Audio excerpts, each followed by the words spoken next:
الحمد لله نحمده ونستعينه ونستغفره ونؤمن به ونتوكل عليه ونعوذ بالله من شرور أنفسنا ومن سيئات أعمالنا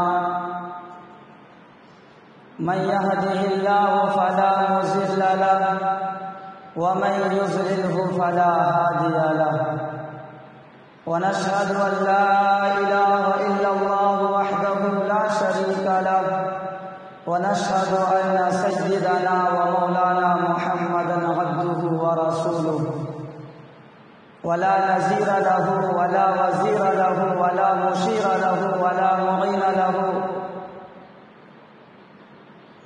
أعوذ بالله من الشيطان الرجيم بسم الله الرحمن الرحيم قد أفلح المؤمنون الذين هم في صلاتهم خاشعون وقال أيضا إن الصلاة تنهى عن الفحشاء والمنكر وقال النبي صلى الله عليه وسلم الصلاة عماد الدين فمن أقامها أقام الدين ومن هدمها هدم الدين وقال في موضع آخر من ترك الصلاة متعمدا فقد كفر صدق الله العظيم. محترم حضرات، میرے دینی اور ایمانی اور انسانی بھائیوں، اللہ پاک کا احسان ہے اور اس کا فضل و کرم ہے کہ اس نے ہم سب کو جمعہ کی نماز پڑھنے کی توفیق عطا فرمائی اور کچھ کہنے اور سننے کی توفیق عطا فرمائی. میرے عزیزوں، ابھی میں نے قرآن کریم کی چند آیتیں اور جناب نبی پاک صلی اللہ علیہ وسلم کی مبارک حدیثیں تلاوت کی ہے. دعا کیجیے اللہ تعالیٰ دونوں کی روشنی میں مجھے صحیح اور سچی باتیں کہنے اور ہم سب کو ان پر عمل کرنے کی توفیق عطا فرمائے.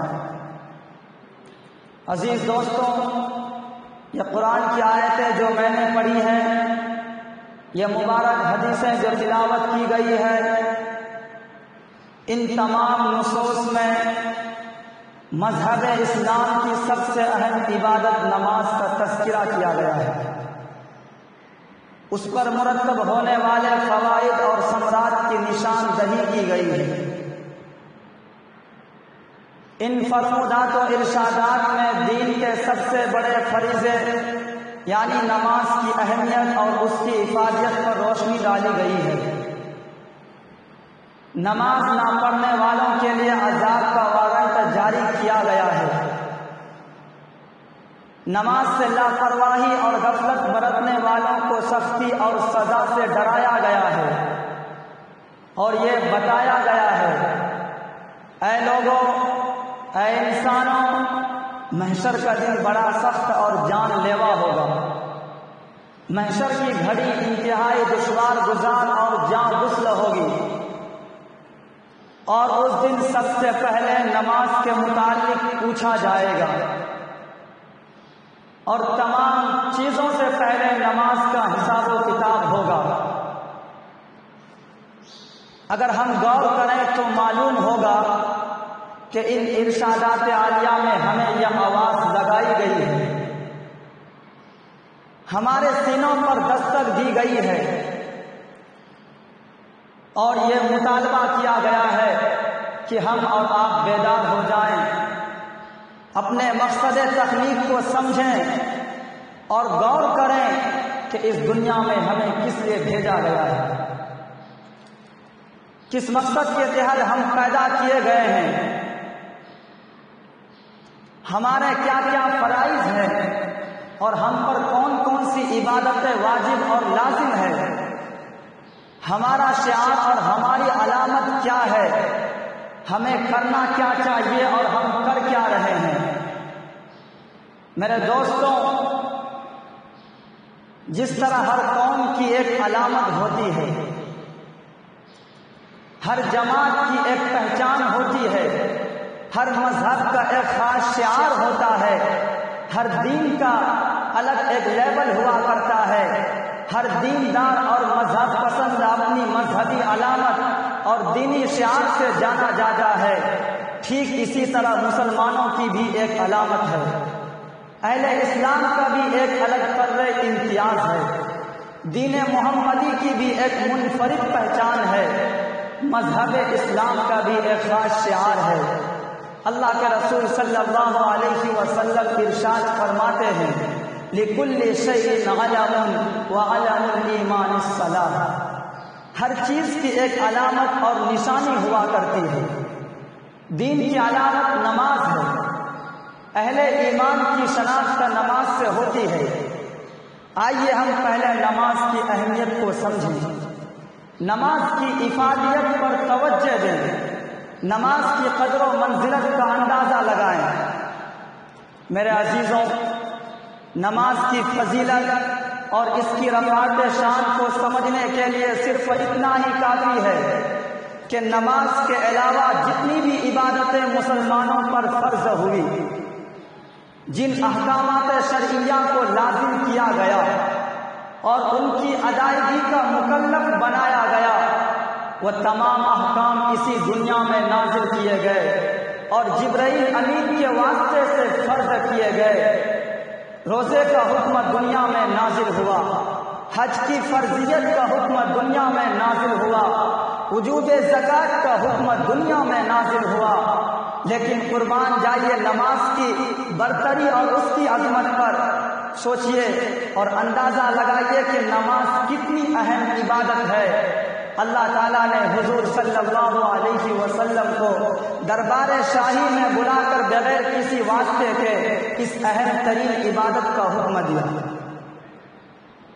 واقعہ یہ ہوا جب حضور صلی اللہ علیہ وسلم تبلیغ دین کے لیے طائف کا الم انگیز سفر کیا۔ طائف کی سنگلاخ وادی میں اعلاء کلمت اللہ کے لیے آپ تشریف لے گئے۔ طائف کے مکینوں کو آپ نے دین کی دعوت دی، انہیں خدا واحد کا پیغام سنایا، تو طائف کے شرپسندوں نے آپ کی بات ماننے کے بجائے آپ کو گالیاں دینی شروع کر دی، قبول حق کے بجائے آپ صلی اللہ علیہ وسلم پر پتھروں کی بارش شروع کر دی اور آپ کو لہو لہان کر کے واپس لوٹنے پر مجبور کر دیا۔ وہ ابر لطف جس کے سائے کو گلشن ترستے تھے، یہاں جسم پر اس کے پتھر برستے تھے۔ میرے عزیزوں، آپ صلی اللہ علیہ وسلم کو اس سفر کی ناکامی کا ہوا، ضیاء محنت کا ملال ہوا، دین کے ساتھ لوگوں کے نام و اسلوب پر آپ صلی اللہ علیہ وسلم رنجیدہ دل اور کبیدہ خاطر ہو گئے۔ اللہ تعالیٰ سے آپ کی بے بسی دیکھی نہیں گئی۔ اس رنج و غم کی تلافی کے لیے اللہ تعالیٰ نے آپ کو معراج پر بلا لیا۔ میں واقعہ معراج کی تفصیل میں جانا نہیں چاہتا، ورنہ بات لمبی ہو جائے گی۔ مجھے یہ عرض کرنا ہے کہ جب اللہ تعالیٰ نے حضور صلی اللہ علیہ وسلم کو دربار خداوندی میں بلا لیا، جب حضور صلی اللہ علیہ وسلم دربار خداوندی سے واپس آنے لگے تو اللہ تعالیٰ نے اپنے اس محبوب کو 3 تحفے عطا فرمائے۔ نمبر 1، امت محمدیہ پر ہر دن 50 وقت کی نمازیں فرض ہوئی۔ نمبر 2، شرک کے علاوہ ہر گناہ کی بخشش کا پروانہ ملا۔ نمبر 3، سورہ بقرہ کا آخری رکوع دیا گیا۔ جب حضور صلی اللہ علیہ وسلم یہ تحائف لے کر آنے لگے تو راستے میں حضرت موسیٰ علیہ السلام سے ملاقات ہوئی۔ انہوں نے پوچھا، بیما امرت، اے محمد صلی اللہ علیہ وسلم، آپ کو کس چیز کا حکم دیا گیا ہے؟ دربار خداوندی سے کون سا تحفہ ملا ہے؟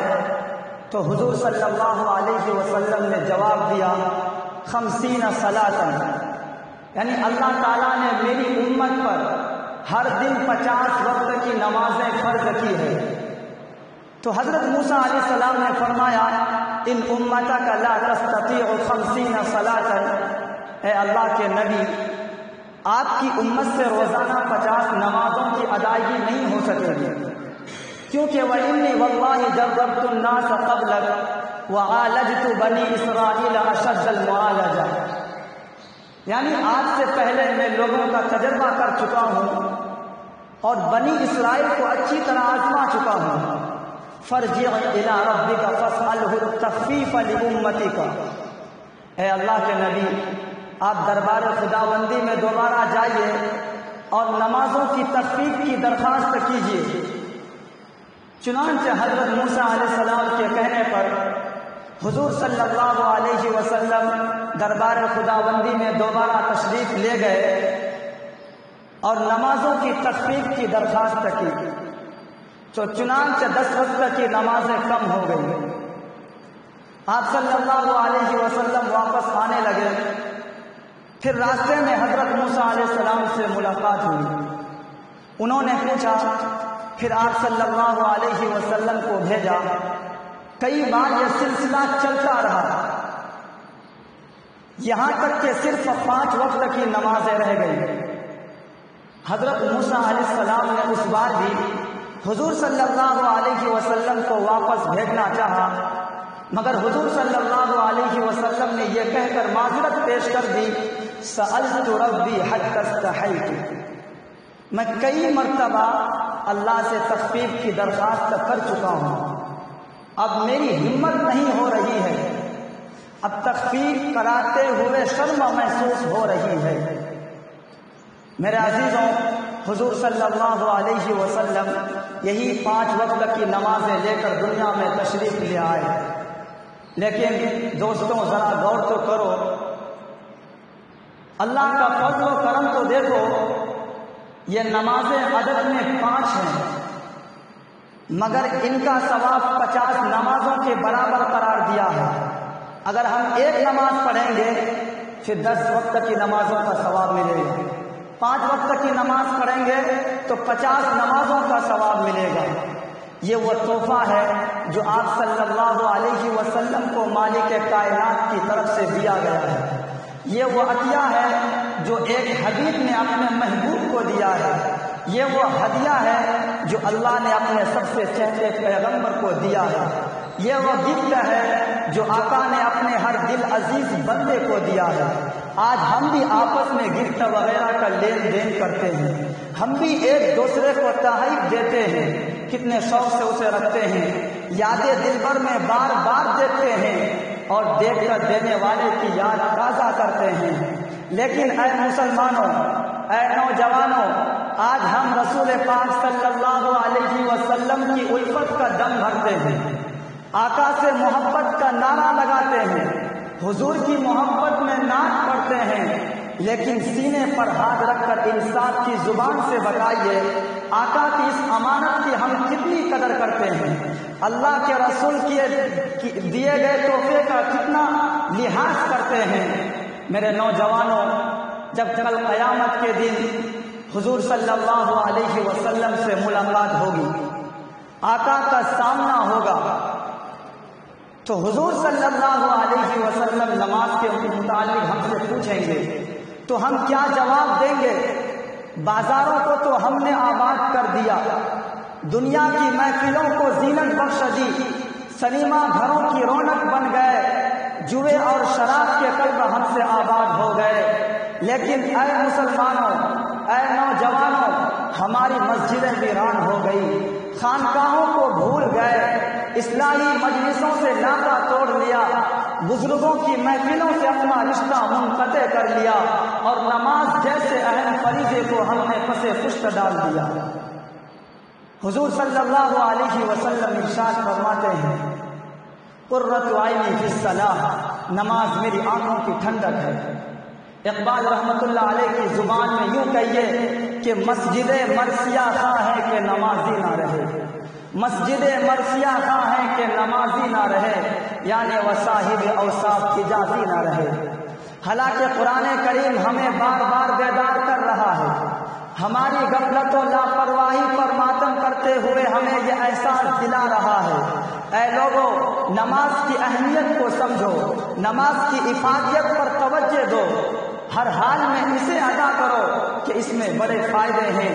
قرآن سے پوچھئے، قرآن بتائے گا ان الصلاۃ تنہی عن الفحشاء والمنکر، نماز برائیوں سے روک دیتی ہے، نماز لغویات اور منکرات سے بچا لیتی ہے۔ دوسری جگہ اعلان ہوتا ہے قد افلح المؤمنون الذین هم فی صلاتهم خاشعون، خشوع اور خضوع کے ساتھ نماز پڑھنے والوں کے مومنوں کو کامیابی اور سرخروئی کی ضمانت دی گئی ہے۔ یہی نہیں ہے بلکہ رسول پاک صلی اللہ علیہ وسلم کی پوری زندگی ہمارے سامنے ہے، احادیث کا ذخیرہ ہے، ہم اس میں غور کریں تو معلوم ہوگا کہ حضور صلی اللہ علیہ وسلم کے قلب و جگر میں نماز کی کتنی اہمیت و وقعت تھی، آپ کے دل میں نماز کی کیا حیثیت تھی۔ روایتوں میں آتا ہے کہ حضور صلی اللہ علیہ وسلم کے وصال کا وقت قریب ہے، آپ اس دنیا سے تشریف لے جانے والے ہیں، اور اس حالت میں بھی نماز کے اہتمام کی تاکید کر رہے ہیں، پابندی سے نماز ادا کرنے کی تلقین فرما رہے ہیں۔ حدیث کے الفاظ ہیں الصلاۃ وما ملکت ایمانکم، اے لوگوں نماز کا خیال کرنا، نماز کا اہتمام کرنا، نماز کی پابندی کرتے رہنا اور اپنے غلاموں کی رعایت کرنا۔ دوسری حدیث میں ہے الصلاۃ عماد الدین فمن اقامها اقام الدین ومن هدمها هدم الدین او کما قال علیہ الصلاۃ والسلام۔ آپ فرماتے ہیں جس طرح کسی عمارت کے لیے ستون کی ضرورت پڑتی ہے، چھت کے لیے سہارے اور کھمبے کی ضرورت ہوتی ہے، کسی سہارے کے بغیر کوئی تعمیر کامیاب نہیں ہو سکتی، یہی صورتحال دین کی ہے۔ نماز دین کا ستون ہے، نماز کے بغیر دین کی بنیاد قائم نہیں رہ سکتی ہے، دین میں پختگی نہیں آ سکتی ہے۔ قرۃ عینی فی الصلاۃ، نماز میری آنکھوں کی ٹھنڈک ہے۔ میرے دوستوں نماز کا لطف و سرور اللہ والوں سے معلوم کرو، نماز کا لطف و سرور حضور صلی اللہ علیہ وسلم کے عمل سے معلوم کرو، نماز کا لطف و سرور حضرات صحابہ کے معمولات سے معلوم کرو، نماز کا لطف و سرور شب زندہ داروں سے معلوم کرو، نماز کا لطف و سرور اللہ والوں سے معلوم کرو، متقی اور پرہیزگار لوگوں سے معلوم کرو، وہ آپ کو بتائیں گے، وہ آپ کو کیف و سرور کے حصول کا طریقہ بتائیں گے، اور حضور صلی اللہ علیہ وسلم کا یہ جملہ سنائیں گے ان تعبد اللہ کأنک تراہ۔ نماز کا مزہ اس وقت ملے گا، نماز کا لطف اس وقت حاصل ہوگا جب ہم انتہائی خشوع خضوع کے ساتھ اللہ کے دربار میں کھڑے ہوں گے، عاجزی اور انکساری کے ساتھ نماز پڑھیں گے، اور یہ بات ہمارے پیش نظر ہوگی، ہم اللہ کو دیکھ رہے ہیں۔ آپ مجھے بتائیے جب کوئی غلام اپنے آقا کے سامنے کوئی کام انجام دیتا ہے تو کتنی توجہ اور اہتمام سے کرتا ہے، کتنی لگن اور دلچسپی سے کرتا ہے۔ اور دوسرا فارمولہ یہ ہے، اگر ہمارا ایمان اتنا مضبوط نہیں ہے فَإِن لَمْ تَكُنْ تَرَاهُ فَإِنَّهُ يَرَاكَ، اگر ہم اللہ کو نہیں دیکھ سکتے ہیں کیونکہ ہماری نگاہیں کمزور ہیں، ہمارے ایمان میں وہ روشنی نہیں ہے، ہمارے سینوں میں وہ آتش عشق نہیں ہے کہ ہم مالک حقیقی کا دیدار کر سکیں، تو میرے بھائی میرے عزیزوں تو ہماری نمازیں اس درجے کی تو ہونی ہی چاہیے، نماز پڑھتے وقت یہ خیال رہے کہ اللہ ہمیں دیکھ رہا ہے۔ اول تو ہم میں سے اکثر لوگ نماز پڑھتے ہی نہیں، اور جو لوگ پڑھتے ہیں تو ان سے نماز کی پابندی نہیں ہو پاتی، خشوع خضوع کا فقدان رہتا ہے۔ ایک بزرگ نے ایک واقعہ لکھا ہے، غالباً حضرت تھانوی رحمۃ اللہ علیہ کا یہ واقعہ ہے کہ اب مسلمانوں نے نماز کا مخصوص دن مقرر کر لیا ہے،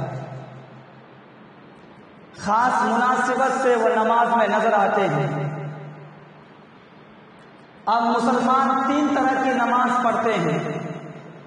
کیا آپ جانتے ہیں ان نمازوں کے بارے میں کہ وہ نماز کون سی ہے؟ میں آپ کو بتاتا ہوں کہ وہ نماز کون سی ہے، لیکن معاف کیجیے گا ذرا سخت مسئلہ ہے، دلوں پر لگے گا. پہلی قسم ہے 8 کی نماز، یعنی جمعے کی نماز. ہم میں سے اکثر لوگ جمعہ اس لیے پڑھتے ہیں کہ گھر پر جمعے کی تیاری ہوتی ہے، اور پورے محلے اور گاؤں میں جمعے کے دن عید جیسا سما ہوتا ہے. تو ہم اپنی شرمندگی اور خجالت چھپانے کے لیے مسجد میں داخل ہو جاتے ہیں، کیونکہ جمعے کے دن چھوٹے چھوٹے معصوم بچے بھی جمعہ کے لیے آتے ہیں. تو ہم اپنی شرمندگی چھپانے کے لیے جمعے کے دن مسجد میں حاضر ہو جاتے ہیں. دوسری قسم ہے کھاٹ کی نماز، یعنی نماز جنازہ. جب گاؤں کا کوئی مسلمان انتقال کر جاتا ہے یا بستی کا کوئی مسلمان فوت ہو جاتا ہے تو ہم اس رعایت میں نماز جنازہ پڑھنے چلے جاتے ہیں. اگر آج ہم فلاں کی نماز جنازہ میں شرکت نہیں کریں گے تو کل جب ہمارا انتقال ہوگا، ہمارے گھر کا کوئی فرد اس دنیا سے جائے گا تو اس میت کے گھر والے بھی ہماری نماز جنازہ نہیں پڑھیں گے. تیسری قسم ہے 360 والی نمازیں، یعنی عید الفطر اور عید الاضحیٰ کی نمازیں. مجھے کہنے دیجئے یہ نمازیں ہم اپنی ذات سے تہمت دور کرنے کے لیے پڑھتے ہیں، طعن و تشنیع سے بچنے کے لیے پڑھتے ہیں، بچے اور بوڑھوں کی رعایت میں ہم پڑھتے ہیں، عزت و آبرو کے لحاظ سے ہم پڑھتے ہیں. میرے دوستوں سوچئے آج ہم نماز کو پس پشت ڈال دیے ہیں. حضور صلی اللہ علیہ وسلم کی حدیث ہے، من ترک الصلاۃ متعمدا فقد کفر. جس نے جان بوجھ کر نماز کو ترک کیا گویا کہ اس نے کفر کر لیا. اب سوچئے ہم نماز کو چھوڑنے پر کفر تک پہنچ سکتے ہیں. حی علی الصلاۃ حی علی الفلاح، مؤذن 5 وقت کی اذان میں کہتا ہے نماز پڑھنے کے لیے آؤ، حی علی الفلاح، کامیابی کی طرف آؤ.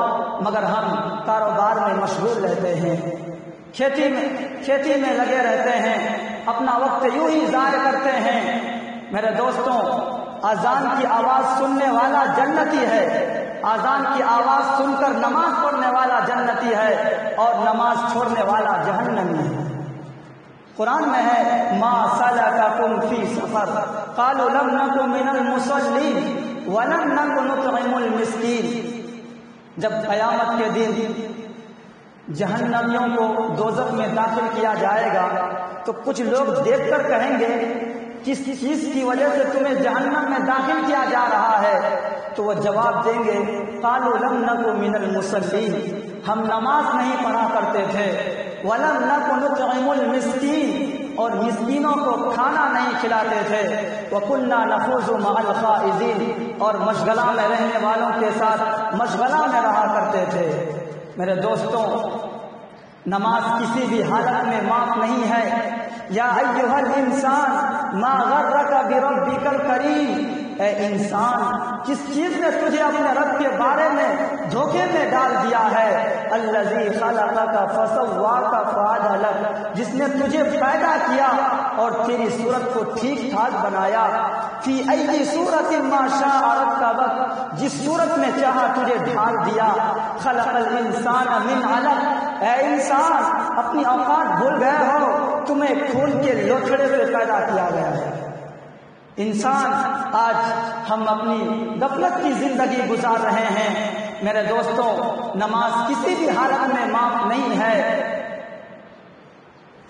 اب حضر میں ہوں یا گھر میں ہوں یا سفر میں ہوں، اگر سفر میں ہیں تو 2 رکعت نماز پڑھیے، یعنی کسی بھی حالت میں نماز معاف نہیں ہے. اگر آپ کھڑے ہو کر نماز نہیں پڑھ سکتے ہیں تو بیٹھ کر پڑھیے، اگر بیٹھ کر بھی نہیں پڑھ سکتے ہیں تو لیٹ کر پڑھیے. اگر آپ پانی کے استعمال پر قدرت نہیں رکھتے ہیں، یعنی آپ پانی استعمال کریں گے تو آپ کی بیماری بڑھ جائے گی، تو اس حالت میں کتنی سہولتیں ہیں کہ تیمم کرنے کا حکم دیا گیا ہے۔ آپ تیمم کر کے بھی پاکی حاصل کر سکتے ہیں اور نماز پڑھ سکتے ہیں۔ میرے دوستوں، جب اللہ تعالیٰ کسی قوم سے ناراض ہوتا ہے تو کھانا نہیں چھینتا ہے، کاروبار آپ کا ٹھپ نہیں پڑ جاتا ہے، بلکہ اللہ تعالیٰ سجدے کی توفیق چھین لیتے ہیں۔ آج بندہ بولتا ہے کہ ہم نماز نہیں پڑھتے ہیں، ہم کون ہوتے ہیں نماز پڑھنے والے؟ اللہ ہمیں اپنے دربار میں بلاتا ہی نہیں، ہم کیسے جائیں گے نماز پڑھنے کے لیے؟ نیک کام کے لیے توفیق ہوتی ہے، 5 وقت کی ہم اذان کی آواز سنتے ہیں، مگر ہمیں توفیق الہی نہیں ہوتی ہے، اللہ ہمیں اپنے دربار میں بلاتا ہی نہیں ہے، تو ہم نماز پڑھنے کیسے جائیں گے؟ میرے دوستوں، نماز کی پابندی کیجیے۔ اور علامہ اقبال رحمۃ اللہ علیہ کا یہ مشہور شعر ہے، اکثر میں اس کو پڑھا کرتا ہوں۔ میں آپ کے سامنے یہ شعر کو گنگنا رہا ہوں کہ سجدہ عشق ہے تو عبادت میں مزہ آتا ہے، سجدہ عشق ہے تو عبادت میں مزہ آتا ہے، خالی سجدوں میں تو دنیا ہی بسا کرتی ہے، تیرے سجدے کہیں تجھے کافر نہ کر دے اقبال، تیرے سجدے کہیں تجھے کافر نہ کر دے اقبال، تو جھکتا کہیں اور ہے اور سوچتا کہیں اور ہے۔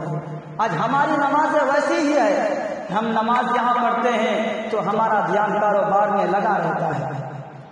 میرے دوستوں، آج مسلمانوں نے عجیب و غریب ذہن بنا لیا ہے، اگر ہم نماز پڑھنے جائیں گے تو ہماری تجارت ٹھپ پڑ جائے گی، ہماری دکان سے گاہک اور کسٹمر چلے جائیں گے، ہمارے بچے فاقے پر مجبور ہو جائیں گے۔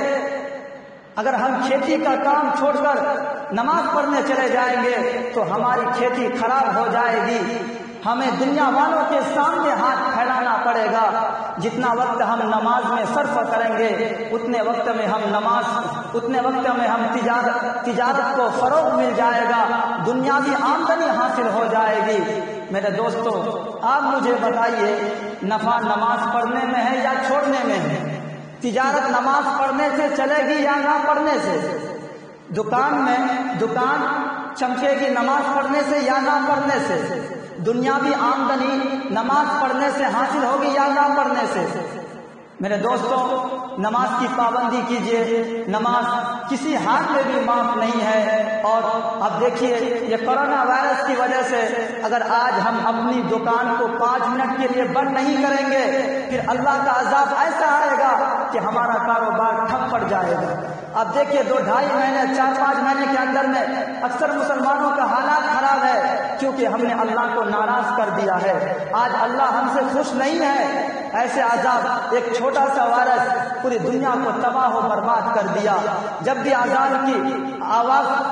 اذان دی جائے، جب بھی آپ کے کان میں اذان کی آواز آئے تو آپ فوراً اپنی دکانوں کو بند کر کے نماز پڑھنے کے لیے آ جائیے۔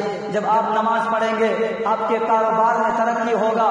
اور نماز پڑھنے میں ایک بات خیال رکھیے، حضور صلی اللہ علیہ وسلم کی حدیث ہے، جب بچہ 10 سال کا ہو جائے، جب بچہ 7 سال کا ہو جائے تو اسے نماز کا حکم دو، اور جب بچہ 10 سال کا ہو جائے تو اسے مارو، اور نماز پڑھنے کے لیے اسے ڈانٹ ڈپٹ کرو، اسے نماز پڑھنے کی ترغیب دلاؤ۔ ایسا نہیں ہے کہ اگر ہم نماز پڑھیں گے، ہمارے گھر والے نماز نہیں پڑھیں گے تو ہم قیامت کے دن بچ جائیں گے۔ میرے دوستو، آپ نہیں بچ سکتے ہیں۔ قیامت کے دن آپ کی پوچھ ہوگی، آپ سے سوال ہوگا۔ جب ایک بچے کو جہنم میں داخل کیا جائے گا وہ کہے گا، مالک میرا اس میں کوئی قصور نہیں ہے، ہمارے والد روزانہ مسجد جاتے تھے اور ہمیں جگاتے نہیں تھے۔ اس لیے میرے دوستوں، آپ خود بھی نماز کے لیے آئیے، نماز کی اہمیت کو سمجھیے اور اپنے بچوں کو، اپنے گھر والوں کو نماز پڑھنے کی ترغیب دلائیے۔ اللہ تعالیٰ کہنے سننے سے ہمیں عمل کرنے کی توفیق عطا فرمائے۔ وآخر دعوانا ان الحمد للہ رب العالمین۔